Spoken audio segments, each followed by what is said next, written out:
बिस्मिल्लाहिर्रहमानिर्रहीम। अस्सलामुअलैकुम वरहमतुल्लाहि वबरकातुहू।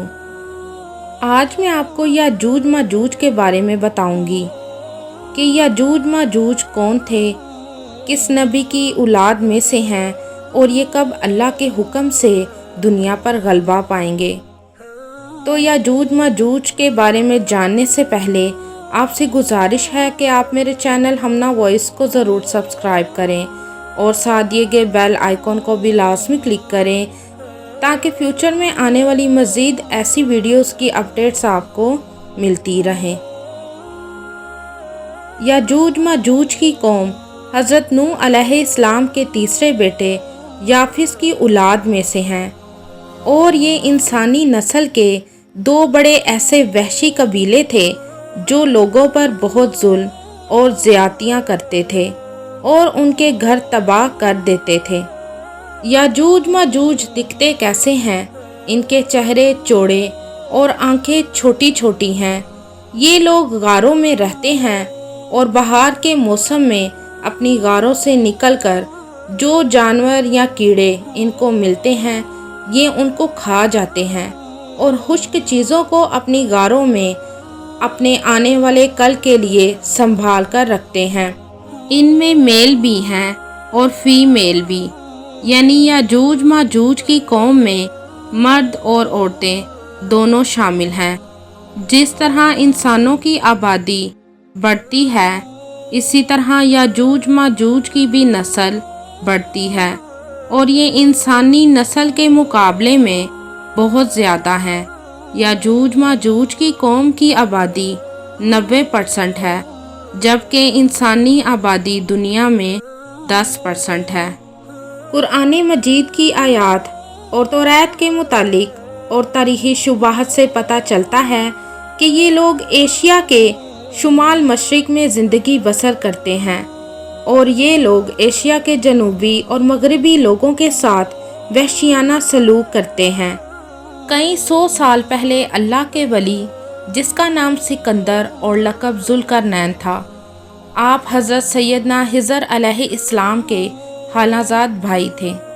हज़रत ज़ुल्करनैन के ज़माने में याजूज माजूज का जुल्म लोगों पर बढ़ता जा रहा था। ज़ुल्करनैन का ज़िक्र कुरान मजीद की सूरह कहफ में किया गया है। ज़ुल्करनैन के बारे में ये बताया गया है कि अल्लाह ने ज़ुल्करनैन को बहुत से मालो असबाब से नवाजा था। वो मशरक़ी और मगरबी इलाके को फतह करते हुए एक ऐसे पहाड़ी दर्रे पर पहुंचा जिसके एक तरफ याजूज माजूज थे और दूसरी तरफ एक दूसरा कबीला था। ज़ुल्करनैन जब उन पहाड़ों के दरमियान पहुंचा तो दूसरे कबीले के लोग जिनकी ज़ुबान नाकाबिले फ़हम थी, जब तर्जुमान के ज़रिए उस कौम के लोगों और ज़ुल्करनैन के दरमियान बातचीत हुई तो उस कौम के लोगों ने ज़ुल्करनैन को कहा कि याजूज माजूज की कौम इस ज़मीन पर फसाद फैला रही है। इस कबीले के लोगों ने ज़ुल्करनैन को माल की पेशकश की और कहा कि याजूज माजूज की कौम और हमारे दरमियान एक दीवार खड़ी कर दी जाए। तो ज़ुल्करनैन ने उन लोगों से कहा कि तुम मेरी मदद करो तो मैं तुम्हारी ताकत की मदद से उनके और तुम्हारे दरमियान एक मजबूत दीवार खड़ी कर दूंगा। इस जुल्म को ख़त्म करने के लिए ज़ुल्करनैन ने पहाड़ों के दरमियान में एक मजबूत लोहे और तांबे की ऊंची दीवार तामीर करवाई थी और इस तरह ज़ुल्करनैन ने इस कबीले के लोगों को याजूज माजूज की कौम के जुल्मों सितम से छुटकारा दिला दिया था।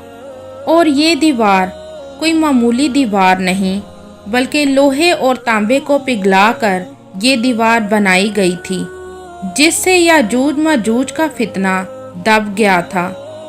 फिर ज़ुल्करनैन ने अल्लाह का शुक्र अदा किया कि या अल्लाह तेरा शुक्र है कि तूने मुझे ये दीवार बनाने की हिम्मत अता की है। और साथ ही ज़ुल्करनैन ने लोगों को ये भी बताया कि ये दीवार बहुत मजबूत है मगर ये दीवार कोई मुस्तकिल तौर पर और हमेशा के लिए नहीं है جو چیز بھی اس دنیا میں بنی ہے وہ ایک نہ ایک دن فنا بھی ہونی ہے۔ ذوالقرنین نے ان لوگوں کو یہ بھی کہا تھا کہ یاجوج ماجوج کی قوم نہ تو اس دیوار پر چڑھ سکتی ہے اور نہ ہی کوئی سوراخ کر سکتی ہے۔ اب یاجوج ماجوج کی قوم اس دیوار کو توڑ کر کبھی اس طرف نہیں آ سکیں گے، لیکن جب اللہ کا حکم ہوگا تو یہ دیوار ریزہ ریزہ ہو جائے گی اور یہ دیوار بالکل زمین کے برابر ہو جائے گی۔ اللہ کے حکم سے مراد یہ ہے کہ یاجوج ماجوج کی قوم کا ظہور قیامت کے قریب ہے۔ یاجوج ماجوج کی قوم روز اس دیوار کو توڑے گی، لیکن جب یہ لوگ تھک جائیں گے اور ان کو سورج کی شعاعیں نظر آئیں گی تو یہ کہیں گے کہ چلو اب چلتے ہیں، باقی دیوار کل توڑیں گے۔ تو یہ دیوار دوبارہ اللہ کے حکم سے مکمل ہو جائے گی اور پہلے سے بھی زیادہ مضبوط ہو جائے گی۔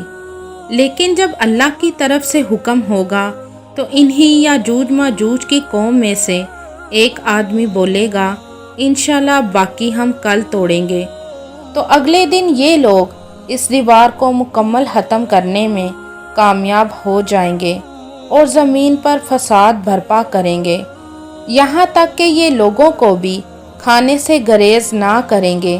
تو اللہ تعالیٰ کی طرف سے حضرت عیسیٰ علیہ السلام کو حکم ہوگا کہ وہ لوگوں کو طور کی طرف جمع کر لے، کیونکہ یاجوج ماجوج کا مقابلہ کوئی نہیں کر سکے گا۔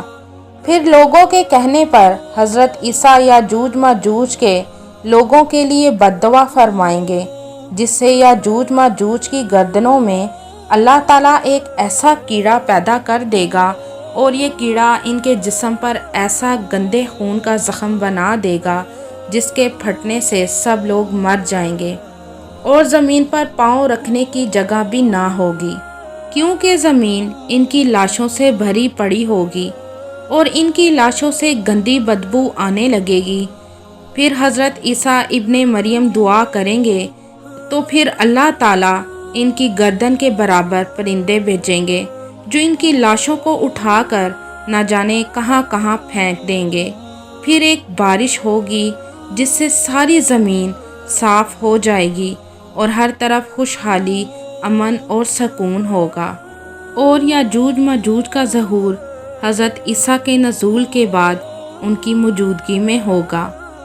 اور یاجوج ماجوج کی قوم آج بھی ہر روز یہی کوشش کر رہی ہے کہ ہم اس دیوار کو ختم کر دیں اور جلد از جلد اس دیوار کے پار نکل جائیں۔